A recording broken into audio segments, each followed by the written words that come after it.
بدشگونی لینا یہ بہت سارے معاشروں میں اور تہذیبوں میں مروج تھا اور اب بھی مروج ہے، لیکن اسلام نے اس کی نفی کی ہے۔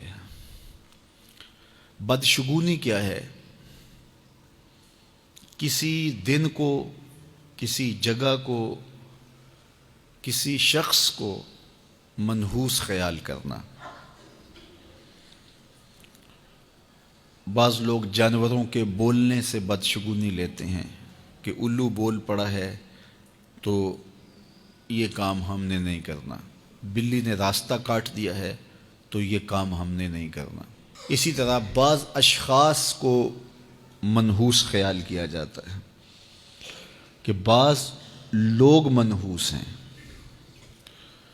عموماً بعض خاندانوں کے اندر کسی عورت کو منحوس خیال کر لیا جاتا ہے اور پورے خاندان کے لوگ اس کے بارے میں یہ رائے قائم کر لیتے ہیں کہ یہ منحوسہ ہے، اور یہ اگر صبح صبح اس سے ملاقات ہو گئی تو پھر سارا دن خراب گزرے گا۔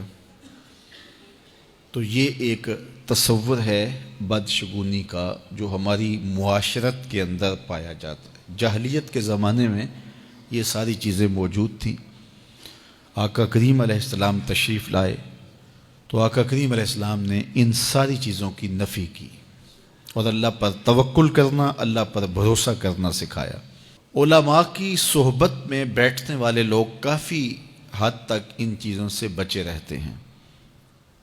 عام لوگوں کی زندگیوں کے اندر یہ چیزیں موجود ہوتی ہیں۔ جاہل پیروں، ملنگوں اور یہ بنگیوں چرسیوں کے پاس بیٹھنے والے لوگوں کے اندر تو کوٹ کوٹ کے یہ ہندوانہ چیزیں رچی بسی ہوتی ہیں۔ اس لیے ہمیں شریعت بیضاء کے مطابق ہی اپنی زندگی گزارنی چاہیے اور اپنے نظریات شریعت سے ہی لینے چاہیے۔ اہل علم کی صحبت میں بیٹھنے سے نور ملتا ہے اور حقیقی رستہ نصیب ہوتا ہے۔ تو کسی کو منحوس قرار دے دینا یہ ہماری اپنی اختراع ہوتی ہے، ہمارا اپنا وسوسہ باطن ہوتا ہے۔ حضور نے ارشاد فرمایا ایک تو متعدی مرض نہیں ہے کہ اگر میں اس کے پاس بیٹھا تو یہ مرض مجھے اس سے لگ جائے گی۔ دوسری بات ارشاد فرمائی ولا حامتا، الو کا بولنا کوئی معنی نہیں رکھتا، اس کی آواز کوئی معنی نہیں رکھتی۔ تیسری بات فرمائی اور نہ ہی ستاروں کی کوئی تاثیر ہے کہ فلاں ستارے کا یہ اثر ہے۔ اقبال کہتا ہے یہ ستارے میری قسمت پر کیسے اثر انداز ہوں گے جو خود افلاک میں زار و زبوں گھوم رہے ہیں۔ وہ بعض کہتے ہیں ہاتھ کی لکیریں کام کرتی ہیں، جی یہ تیری ہاتھ میں فلاں چیز کی لکیر ہی نہیں ہے، فلاں کی لکیر ہی۔ وہ بیٹھے ہوتے ہیں نا فٹ پاتھ کے اوپر پروفیسر بابا جو قسمت کا حال بتاتے ہیں اور 10 روپے لیتے ہیں، تو وہ بتا رہے ہوتے ہیں تیری قسمت میں یہ ہے، تیری قسمت میں یہ ہے، تیری قسمت میں یہ ہے۔ وہ کسی نے کہا قسمت تو ان کی بھی ہوتی ہے جن کے ہاتھ بھی نہیں ہوتے۔ تو یہ لکیروں میں قسمت کو تلاش نہیں کیا جا سکتا۔ جب بچہ شکم مادر میں 120 دن کا ہوتا ہے، صحیح حدیث میں آتا ہے، فرشتہ اس کی عمر بھی لکھ جاتا ہے، اس کا رزق بھی لکھ جاتا ہے، اس کا شقی و سعید بھی ہونا لکھ جاتا ہے۔ لکھ دیا گیا، قلم اٹھا لیے گئے اور صحیفے خشک ہو گئے، اب کوئی نہیں لکھا جائے گا۔ تو جو شکم مادر میں لکھا گیا۔ اور چوتھی بات اللہ کے محبوب نے فرمایا کہ سفر کچھ نہیں ہے۔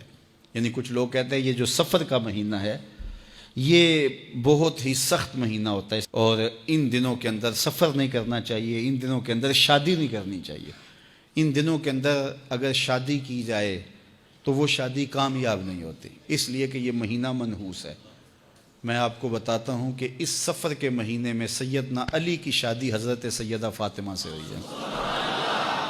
بتاؤ اس سے کامیاب کوئی شادی ہو سکتی ہے؟